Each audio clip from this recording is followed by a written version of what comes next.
আসসালামু আলাইকুম। TNN TV 24 থেকে সাথে আছি নাফিজ হাসান। মুক্তিযুদ্ধ, ধর্ম, নারী বিষয়ে এনসিপির দৃষ্টিভঙ্গি স্পষ্ট করলেন নাহিদ ইসলাম। নাহিদ ইসলাম সোমবার তার ফেসবুক ভেরিফাইডে তিনি পোস্ট দিয়েছেন, মুক্তিযুদ্ধ, রাষ্ট্র, ধর্ম, নারীসহ বিভিন্ন বিষয়ে জাতীয় নাগরিক পার্টির এনসিপি দৃষ্টিভঙ্গি কি তা তিনি তুলে ধরেছেন। তিনি বলেছেন, বাংলাদেশ রাষ্ট্রের অন্যতম ভিত্তি হল মুক্তিযুদ্ধ।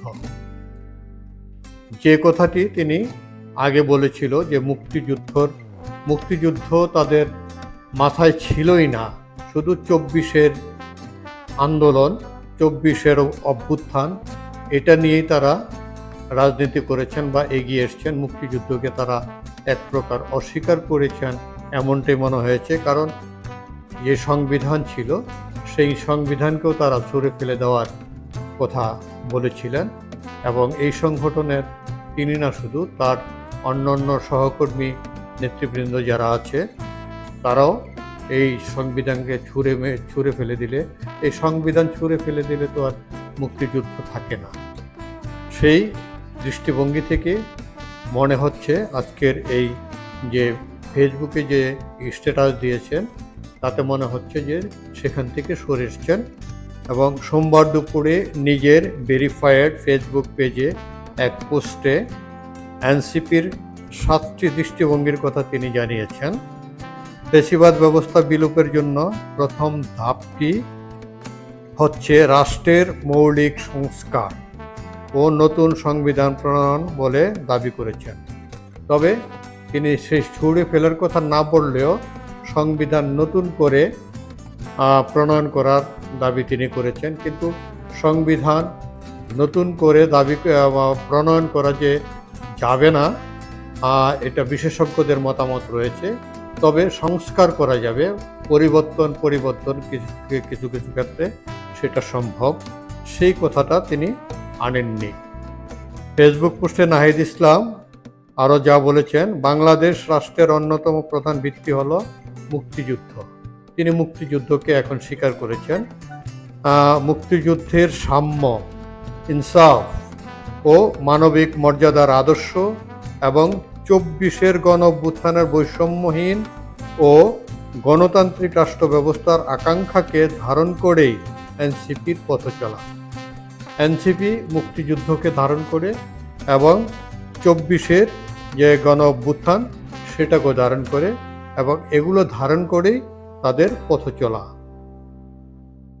বাংলার হিন্দু, মুসলমান, দলিতের ঔপনিবেশ বিরোধী, ব্রাহ্মণ্যবাদ বিরোধী সংগ্রামের ধারাবাহিকতাকে রাজনৈতিক ও ঐতিহাসিক ভিত্তি হিসেবে গ্রহণ করে এনসিপি। এনসিপি সেকুলারিস্ট বা ধর্মভিত্তিক কোনো মতবাদকেই আদর্শ হিসাবে বিবেচনা করে না। এনসিপি নাগরিকের ধর্মবিশ্বাস ও আত্মিক অনুভবের প্রতি শ্রদ্ধাশীল। বৃহত্তর জনগোষ্ঠীর ধর্ম ইসলাম, তার নৈতিকতা ও মানবিকতা এবং বাঙালি মুসলমানের ভাষা, সংস্কৃতি ও জীবনচর্চাকে এনসিপি মূল্যায়ন করে। সংখ্যালঘু, ধর্মীয় ও নৃতাত্ত্বিক জনগোষ্ঠীর ধর্মীয়, সাংস্কৃতিক ও নাগরিক অধিকারের সুরক্ষা নিশ্চিত করবে এনসিপি। এনসিপি মনে করে রাষ্ট্রের উচিত প্রতিটি জনগোষ্ঠীর ধর্মীয় ও সাংস্কৃতিক অখণ্ডতা রক্ষা করা। ইসলাম বিদ্বেষ ও সাম্প্রদায়িকতার বিরোধিতা করে ধর্মীয় উগ্রতা বা চরমপন্থাকে সমর্থন করে না এনসিপি। এনসিপি সেকুলারিস্ট বা ধর্মতান্ত্রিক কোনো মতবাদকেই আদর্শ হিসেবে বিবেচনা করে না, বরং ধর্মীয় সহাবস্থান, সম্প্রীতি ও দায় দরদ অনুশীলনের মাধ্যমে অন্তর্ভুক্তিমূলক গণতান্ত্রিক রাষ্ট্র গড়াই এনসিপির লক্ষ্য। এনসিপি জাতি, ধর্ম বা গোত্রভিত্তিক পরিচয়ের পরিবর্তে সভ্যতাগত জাতীয় পরিচয় ধারণ করে।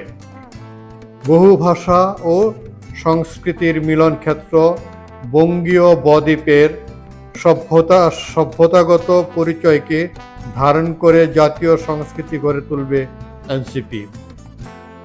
পারিবারিক আইনের আওতায় সম্পত্তিতে নারীর ন্যায্য অধিকার আদায়ে এনসিপি কাজ করবে, জানিয়েছেন দলের আহ্বায়ক নাহিদ ইসলাম।